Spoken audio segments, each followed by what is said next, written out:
करते रह जाओगे तो बातें करते ही रह जाओगे, और जिंदगी को समझ लो तो जिंदगी बदल जाएगी, है या नहीं।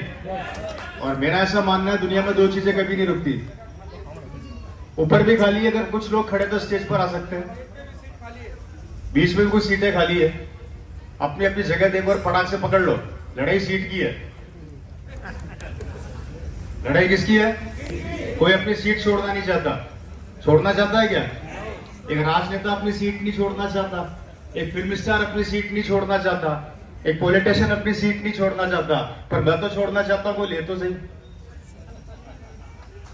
हम आरसीएम वाले अपनी सीट छोड़ने को, कोई ले तो सही। मुझे नहीं बनना स्टार डायमंड, ले लो। किसको चाहिए? अगर सबको चाहिए तो भैया तपस्या करनी पड़ती है। क्या करनी पड़ती है? और तपस्या के आगे बताऊंगा, क्योंकि ये बड़े बड़े सपने, जैसा कि अभी बोरा साहब बता रहे थे, इस दुनिया के अंदर सिक्योरिटी का बार बार नाम ले रहे थे। ये बात तो बिल्कुल फैक्ट है कि बिजनेस इतनी सुरक्षा दे देगा, इतना कुछ दे देगा कि जितना आपने कल्पना में भी नहीं सोचा। मैं ज्यादा बड़ी बात तो नहीं बोलता इस बिजनेस के बारे में, इतना बोलता हूँ कि 22 साल मुझे भी हो गए। जब चट्टी में था तब इस बिजनेस में आया था, आज पैंट में आ गया हूं। मतलब मैं बहुत छोटा था जब इस बिजनेस में मैं आ चुका था, आज पैंट में आ गया हूं। 22 साल, अगस्त 2000 से मेरा परिवार भी इसी बिजनेस में है, और ये सत्य है। अगर कोई लोग यहाँ पर ये सोचकर बैठे कि ऐसा नहीं होता, ये संभव नहीं है, ये प्रैक्टिकल नहीं है, ये तो झूठ बोलते हैं, ये ऐसी बातें करते हैं, तो दिमाग से उस कीड़े को बाहर निकाल देना। यहां पर वो होता है जो कहीं पे भी नहीं होता। बात समझ में आ रही है ना? और ये व्यापार दुनिया का अद्भुत, अकल्पनीय व्यापार है। मैंने अपने करियर में कभी नहीं सुना राशन खाने से पैसा आता है, आज तक तो नहीं सुना, लेकिन आरसीएम में आके पता लगा कि राशन खाने से भी पैसा आता है या नहीं?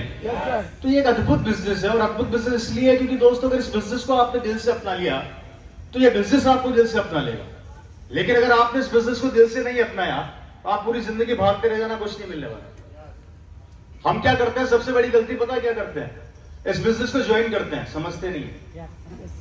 और जिस दिन समझना सीख गए, ये बिजनेस आपको समझ जाएगा, और उसके बाद इतना आएगा कि वो ख्वाब, वो सपने जो आपने कल्पना में भी नहीं देखे होंगे, वो भी पूरे हो जाएंगे। मेरे को देख लो, मेरे वो सपने, मेरे वो ख्वाब जो मैं सपनों में भी नहीं देखता था, वो भी पूरे हो गए। मतलब इस उम्र के अंदर वो जिंदगी जी ली जो बड़े बड़े सेलिब्रिटी या बड़े बड़े फिल्म स्टार जीते हैं, है या नहीं? लेकिन इन सबको पाने के लिए, इन सबको जिंदगी में जीने के लिए और उतारने के लिए, अपने इस पहले माले में जो गंदगी भरी पड़ी है उसको निकालना पड़ेगा। जब तक ये कचरा यहाँ भरा रहेगा ना बाहर का, तो करूं न करूं, होगा नहीं होगा, सामान नहीं लिया तो क्या होगा, एक ने दो को नहीं जोड़ा तो क्या होगा, दो ने चार को नहीं जोड़ा तो मैं तो बर्बाद हो जाऊंगा। जब तक ये भटके कंफ्यूजन में रहोगे ना, आगे नहीं बढ़ सकते। हेलो। और जिस दिन इस कंफ्यूजन से बाहर आ गए, उस दिन बिजनेस आपको इतना देगा, समेटते समेटते परेशान हो जाओगे। मैं परेशान, खर्च करता नहीं, उससे पहले अगला बोलता आ रहा हूं।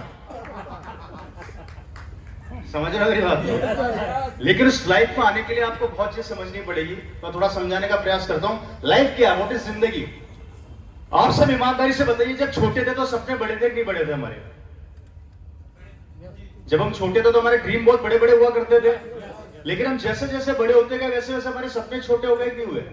अच्छा, ऐसा क्यों हुआ, कभी सोचा आप लोगों ने?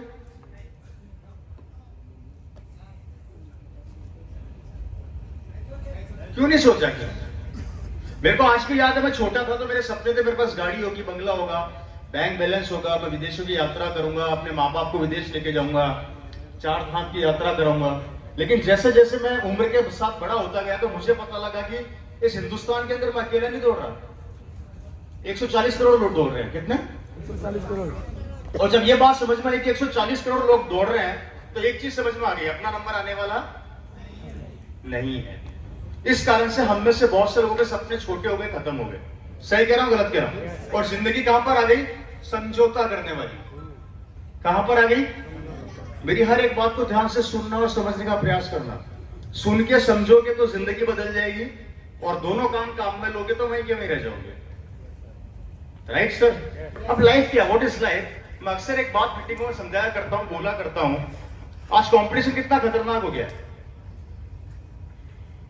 आप सब अच्छे से जानते हैं, हम नौकरी के लिए भागते हैं, भागते नहीं भागते। वैकेंसी निकलती है एक, इसको पाने के लिए कितने लोग मेहनत करते हैं? 10,000 लोग, 1 लाख लोग, 1 लाख, 2 लाख, 3 लाख, 5 लाख। सब जानते नहीं जानते? हेलो, राउंड फिगर में ले लेते हैं 1,000 लोग, कितने? 1000 people। सॉरी 1,000। इस 1,000 में से एक को काम मिल गया, कितने बचे? 900। इनका क्या होगा? अब आप सोचते हैं कि कंपटीशन बढ़ेगा तो अगली बार फाइट देंगे, राइट? तो अगली बार दोगे तो जो नई पीढ़ी पैदा हो रही है वो भी तो आएगी। तो 1,000 के कितने हो जाएंगे? 2000 हो जाएगा। मतलब समझाने के बाद यहाँ पर ये आ रही है कि आप लाखों रुपया अपनी एजुकेशन पे खर्च करवा लो, बच्चों पे कर दो, उनको लाखों की एजुकेशन दिला दो, पर काम कहां से लाओगे? यस सर, काम तो एक ही है ना। आपका बेटा 99% से पास हुआ, लेकिन काम तो एक ही है। चलो आपके बेटे को मिल गया, बाकी के बच्चों का भविष्य क्या होगा, इसकी कल्पना करना आज घर जाके। और ये बात कर रहा हूं मैं 2023 की, 2025 और 2030 में क्या होगा सोच कर देख लेना। चाह कर भी आप अपनी पीढ़ी को सेट नहीं कर सकते। अब जब यहां पर हम लोग नौकरी से थक जाते हैं तो हम क्या सोचते हैं? बिजनेस कर लेते हैं। क्या सोचते हैं? हेलो, क्या सोचते हैं? बिजनेस कर लेते हैं। अब बिजनेस की बात भी समझ लेते हैं। 2023 चल रहा है, इस 2023 के अंदर आपने ये दुकान खोली, 50 लाख रुपए आपने इस दुकान में खर्च किया। कितना? 30 लाख। ये 50 लाख रुपए आपने हैदराबाद के अंदर दुकान खोली, उसमें खर्च कर दिया। हो सकता है ये 50 लाख आप उधार लाए हो, बैंक से कर्जा लिया हो, जमीन बेची हो, लोन लिया हो। समझना, सारे लोगों को समझा रहा हूं। 50 लाख रुपए लगा के आपने दुकान खोल दी और ये सोच के कि अब मैं बैठ के कमाऊंगा और 2 पैसा कमाऊंगा, ये सोचते हैं हम लोग। Hello, yes sir. जो आदमी 1999 में मार्केट के अंदर बैठा हुआ है, क्या वो आपकी दुकान को टिकने देगा? नहीं सर। ये है पुराना मगरमच्छ, और आपको नहीं, मछली 1 साल अपनी रेटे तोड़ेगा, आपको पूरा बर्बाद कर देगा, खत्म कर देगा। इसको कोई फर्क नहीं पड़ने वाला, क्योंकि ये वर्षों से काम कर रहा है, जिसका नतीजा है कि आज भी इतिहास उठा के देख लो, पुराने व्यापारी नए को टिकने नहीं दे रहे, पुराने पॉलिटिशियन अपने बच्चों को आने नहीं दे रहे, फिल्म इंडस्ट्री के अंदर नए लड़के काम नहीं कर पा रहे हैं, उनको काम करने का मौका मिल नहीं पा रहा, क्योंकि पुराने मगरमच्छ नई मछली को पैदा होने नहीं दे रहे। अब मुझे बताइए, हर फील्ड के अंदर सबने अपना साम्राज्य बना लिया, तो हमारी जनरेशन, हमारी पीढ़ी का क्या होगा?